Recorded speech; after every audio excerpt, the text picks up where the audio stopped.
अरे मारंदे मोला पिच करियाओ, मारंदे मोला पिच करियाओ। देखाते संगी जहुरिया रे, देखाते संगी जहुरिया रे।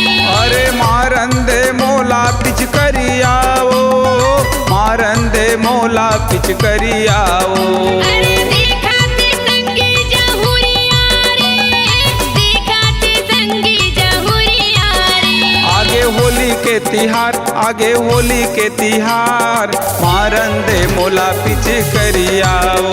जन तेरे मतया, जन तेरे मतया, देखाते संगी जहुरिया रे।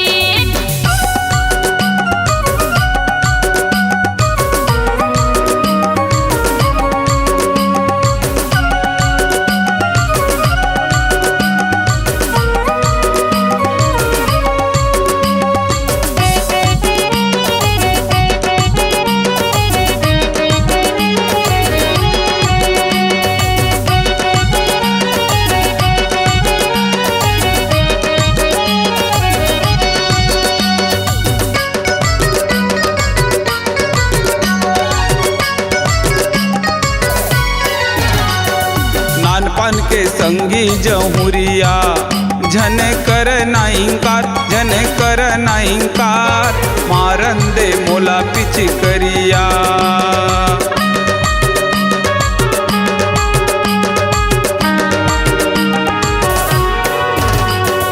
होही बदनामी जगह जगह मोर, मोरे के नाना मान, झन करे परेशान, देखाते संगी जहुरिया। ये तोला मैं अपन बनाऊं, रंगे गुलाल लगाऊं। अरे देखाते संगी जहुरिया रे, देखाते संगी जहुरिया रे। ये आगे होली के तिहार, आगे होली के तिहार, मारंदे मोला पिच करियाओ। जन तेरे मतया, जन तेरे मतया, देखाते संगी जहुरिया।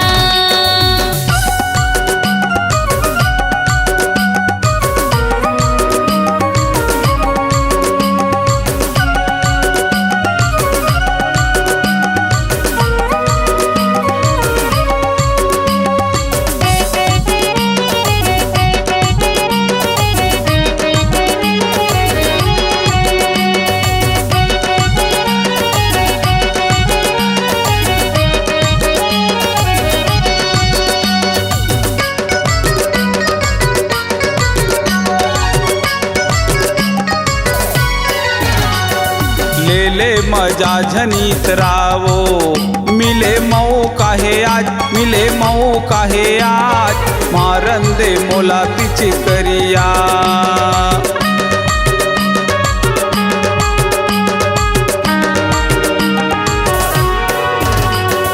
मोरो मन गदगद होवत है, चाहे कुछ हो जाए, चाहे कुछ हो जाए, मार लेना मोला पिच करिया। ये तोला मैं अपन बनाऊं, रंगे गुलाल लगाऊं। तोला मैं अपन बनाहूँ रे, रंगे गुलाल लगाहूँ ना। ये आगे होली के तिहार, आगे होली के तिहार, नारंदे मोला पिच करिया। आगे होली के तिहार, आगे होली के तिहार, मार लेना मोला पिच करिया। अरे मारंदे मोला पिच करियाओ, मारंदे मोला पिच करियाओ। अरे मार लेना मोला पिच करिया रे, मार लेना मोला पिच करिया रे। आगे होली के तिहार, आगे होली के तिहार, मारंदे मोला पिच करियाओ। आगे होली के तिहार, आगे होली के तिहार, मार लेना मोला पिच करिया। आगे होली के तिहार, आगे होली के तिहार, मारंदे मोला पिच करियाओ।